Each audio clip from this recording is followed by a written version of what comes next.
we're getting an update from the White House. The president was to go to Bedminster, New Jersey today. He has a golf club there and a resort and a home there.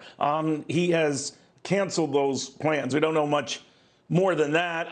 We do know Blake Burman is at the White House right now ahead of this healthcare task force briefing. The coronavirus task force reassembled here for public comments. I guess first time since around the end of April, if I'm right.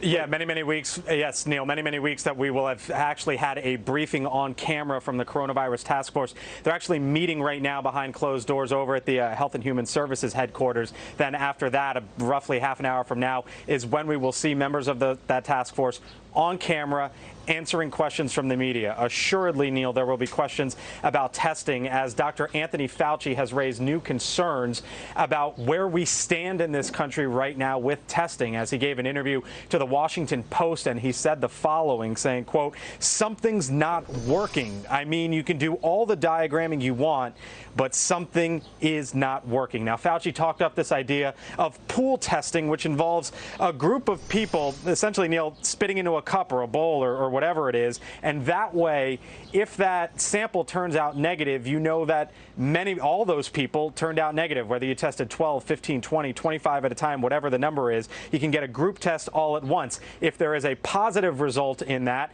then you take the individuals in that and give them individualized tests. So you get sort of group testing and then also reduce the amount of tests essentially that you need to go one by one.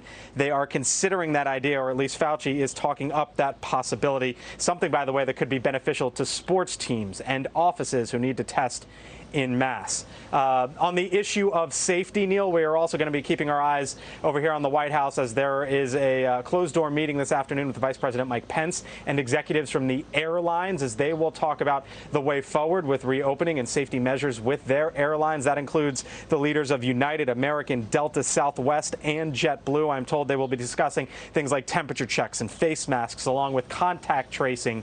That has been an issue that has been sort of a sore spot between the airlines and the government. If someone on a flight is tested positive for COVID-19, what do the airlines, what information, private information on the passengers do the airlines want to give to the government for contact tracing purposes? This afternoon, by the way, the president also will be signing an executive order as it relates to federal agencies and hiring, Neil. That executive order will stress the need to focus on skills-based hiring at the federal government level and not necessarily whether or not you have a diploma or what that diploma might be. You mentioned the president. He was supposed to leave the White House for Bedminster, New Jersey. The White House just told us moments ago, Neil, that is not going to be the case. They did not provide a reason as of yet, though I would submit to you, you see what is going on around the country right now, especially in certain hotspots and COVID-19 testing, and you got to wonder whether or not it was the right move to go to New Jersey, and clearly the White House has made the calculation